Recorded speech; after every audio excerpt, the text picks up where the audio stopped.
이거는요 그냥 참과 거짓 문제입니다. 참과 거짓 문제.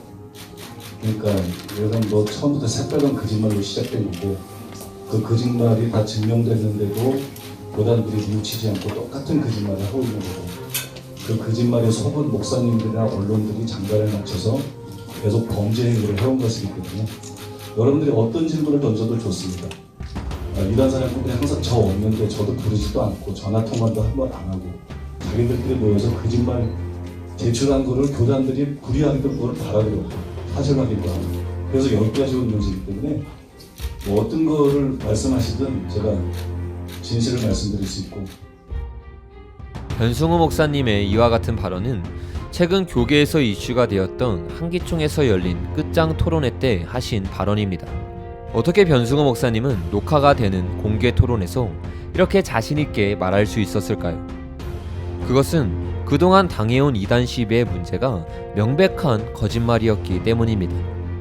사랑하는 교회의 이단 시비 문제는 이단인가 아닌가의 문제가 아니라 참과 거짓의 문제입니다.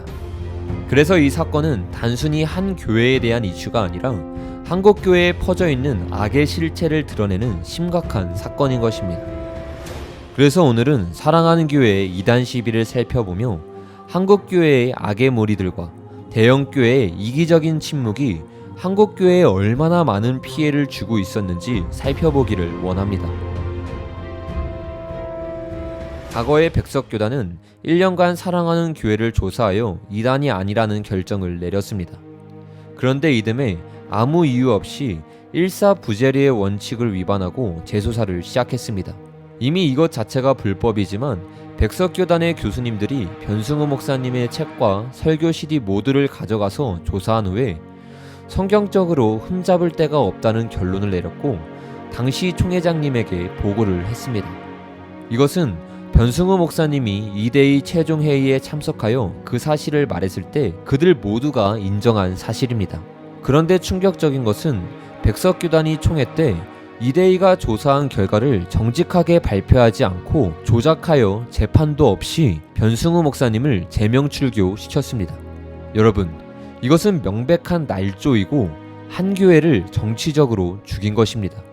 변승우 목사님은 이러한 그들의 사악함을 10년이 넘게 이야기해왔지만 백석에서는 지금까지 전혀 반박하고 있지 못합니다. 왜냐하면 이 모든 것이 사실이기 때문입니다. 이러한 불의는 백석교단의 독단적인 만행으로 끝나지 않았습니다. 2016년 통합교단 특별사면 때 사랑하는 교회에서 제출한 사면 신청 이유서를 보면 그들의 만행을 더 자세하게 볼 수 있습니다. 참고로 사랑하는 교회에서 제출한 사면 신청 이유서는 통과가 되어 사면이 되었었기 때문에 이 내용들이 거짓말일 수가 없는 내용들입니다. 1번의 내용을 보면 통합 측에서 사랑하는 교회의 이단성을 연구하고 진행하는 동안 사랑하는 교회에게 변론할 수 있는 기회를 주지 않고 뒤에서 결정을 내린 것을 알 수 있습니다.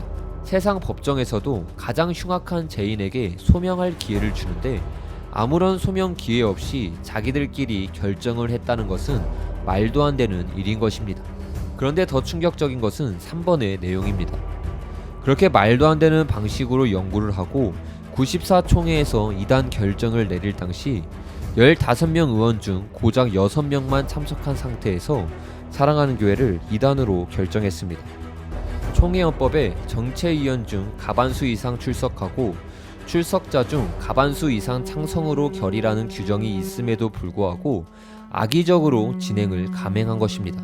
절차법을 위반하면 결의는 무효라는 것이 상식입니다. 그러나 통합교단은 이에 대해 아무런 조치도 취하지 않았습니다. 세상 법정도 그렇지 않은데 교회에서 이런 일이 일어나고 있다는 것을 제가 말해야 한다는 이 현실이 가슴이 찢어지는 심정입니다. 이렇게 통합은 처음 시작부터 끝까지 세상에서도 보지 못하는 악랄함으로 한 교회를 이단으로 매도했습니다. 이 진행 절차만 들어도 말이 안 되는 상황이지만 그들이 연구했다는 내용을 들여다보면 정말로 충격적입니다.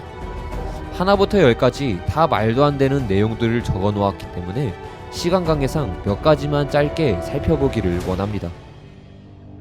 통합위대회는 변승우 목사님의 설교를 인용하면서 행위 구원자라고 결론을 내렸습니다. 이것은 그들이 인용한 설교의 내용입니다.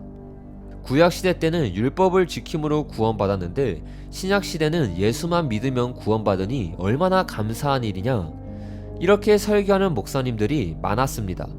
무지하게 무식한 이야기입니다. 여러분, 이 말만 들어보면 그들이 한 말이 실제인 것 같습니다. 그러나 이것은 그들이 자신이 원하는 방향으로 이 설교를 편집하여 인용한 것입니다. 그 증거로 이 설교의 전후 말씀을 함께 보겠습니다. 우리가 의롭다함을 얻는 것은 율법의 행위로 되는 게 아니라 믿음으로 되는 것이다, 그 얘기지요. 구약시대에도 마찬가지입니다. 어렸을 때 구약시대 때는 율법을 지킴으로 구원을 받았는데 신약시대 때는 예수만 믿으면 구원을 받으니 얼마나 감사한 일이냐, 이렇게 설교하는 목사님들이 많았어요. 그거 무지하게 무식한 얘기입니다. 구약시대 때 율법을 지킴으로 구원받지 않았습니다. 믿음으로 구원받았습니다. 이 설교는 구약처럼 율법을 지켜야 구원받는다는 것이 아니라 구약이나 신약이나 믿음으로 구원받는다는 것을 설명하고 있는 것입니다. 그런데 이러한 내용을 악의적으로 편집해 도용한 것입니다. 그들은 또 다른 설교를 인용하며 변승우 목사님이 십자가가 아니라 선행을 주장한다고 말합니다. 그 설교의 내용은 이렇습니다. 보통 사람들은 십자가 외에 다른 소리를 하면 모두 잘못된 것인 양 이야기합니다.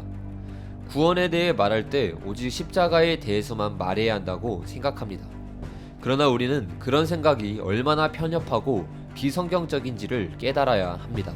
이 설교 역시 이 부분만 읽으면 십자가만으로는 안 되고 선행으로 구원받는다고 가르치는 것처럼 보입니다. 그러나 그들이 악의적으로 생략한 중간 부분은 이렇게 기록되어 있습니다. 보통 사람들은 십자가 외에 다른 소리를 하면 모두 잘못된 것인 양 이야기합니다.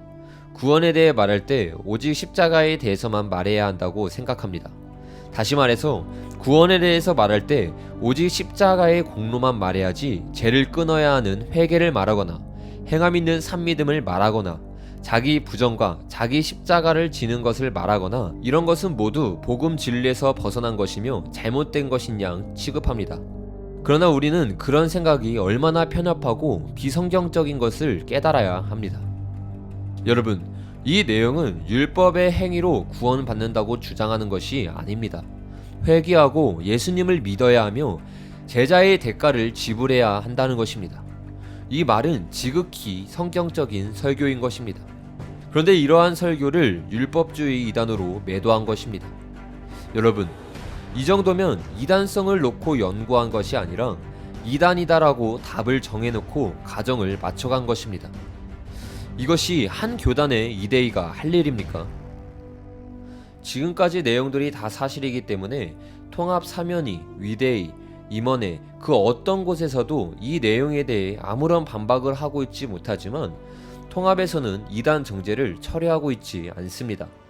그 뒤 백석에서 한기총에 변승우 목사님을 이단으로 만들어달라고 제소했지만 한기총의 위대의, 소위원회, 대위원회 그리고 임원회까지 다 변승우 목사님이 이단이라 할 수 없다고 결정하였고 그래서 임원회로 종결되었습니다. 하지만 실행위원회에서 변승우 목사님을 음해하는 데 앞장섰던 백석, 통합, 고신, 합신교단이 힘을 모아서 한기총의 결정을 깨고 이단 사냥꾼들의 거짓말을 지지하는 한국교회연합을 만들어냈습니다. 그 뒤 한교연은 예성에서 조사한 결과 음해했다는 것이 드러났을 때도 압력을 넣어서 총회장을 굴복시켰습니다. 이 외에도 그들의 거짓 매도는 끝도 없이 이어집니다. 고신에서는 변승우 목사님이 전 인류의 2% 정도가 구원을 받는다, 환상을 보거나 예언을 받지 못하면 구원받을 수 없다는 터무니없는 매도를 했고, 정바울 목사님은 자신이 운영하는 선지자 예언 다음 카페와 크리스찬 트리뷰를 통해서 변승우 목사는 사랑하는 교회에만 구원이 있다고 주장했다, 사랑하는 교회는 돈을 주고 입신간준을 꾸며낸다는 등 수도 없는 거짓말을 만들어내서 배포하고 교회와 목사들을 속여왔습니다. 심지어 이단 사냥꾼 중의 하나인 이인규 권사는 왕관과 왕복 사진을 찍어놓고 변승우 목사님이 마치 문성면처럼 대관식을 거행했다는 어처구니 없는 새빨간 거짓말까지 지어내어 매도했습니다. 이처럼 사랑하는 교회에 대한 이단 시비는 처음부터 끝까지 거짓으로 시작해 거짓으로 마친 사건입니다. 그런데 저는 이 사건을 보면서 가장 충격을 받은 부분이 있었습니다. 그것은 사랑하는 교회가 당한 억울한 거짓 매도가 음해라는 사실을 기독교 언론들과 대형교회 목사님들이 다 알고 있었다는 사실입니다. 이 모든 사실을 알고 있으면서 제대로 된 기사와 소리를 낸 사람이 아무도 없다는 사실이 참으로 씁쓸한 교계의 현실입니다.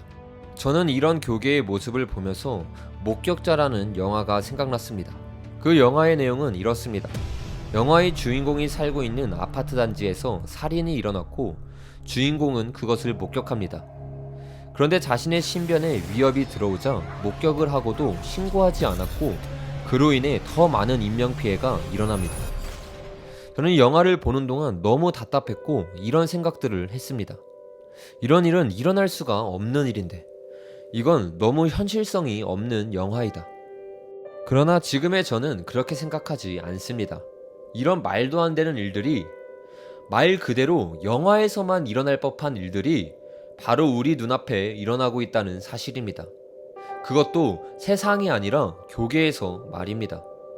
그런데 여러분, 이것은 이제 교계에서 침묵을 하는 가짜들에게만 책임이 있는 것이 아닙니다. 왜냐하면 이 영상을 보았다면 여러분들도 목격자이기 때문입니다. 여러분은 이러한 상황을 보고도 나의 상황과 이해관계와 자리 때문에 침묵하는 목격자가 되실 것입니까? 이 사건은 아직 종료된 사건이 아닙니다. 지난 한기총 토론을 통해 변승우 목사님의 이당성이 조작됐다는 것이 백일화에 드러났지만 여전히 국민일보, CBS, 뉴스엔조이 등은 이것을 불법적으로 이단을 해제하는 것이냐 왜곡 보도했습니다. 이대로 그들을 놔두면 제2의 사랑하는 교회, 제3의 희생자가 나오는 것은 불보듯 뻔한 일인 것입니다. 여러분, 지금까지 우리가 봐온 것이 사랑하는 교회 이단 논쟁 사건의 실체입니다. 이것은 변승우 목사님의 말씀처럼 이단을 해지하냐 마냐의 문제가 아니라 참과 거짓의 문제인 것입니다. 이제는 찬송가의 가사처럼 참과 거짓이 싸울 때 어느 편에 설 것인지 우리는 정해야 할 것입니다. 나는 당연히 진실 편이라고 말하면서 아무 행동도 하지 않는 자는 침묵하는 목격자인 것입니다. 저는 저와 여러분이 침묵하는 목격자가 아닌 목소리를 내는 목격자가 되어 거짓이 아닌 참편에 서게 되기를 간절히 소망합니다.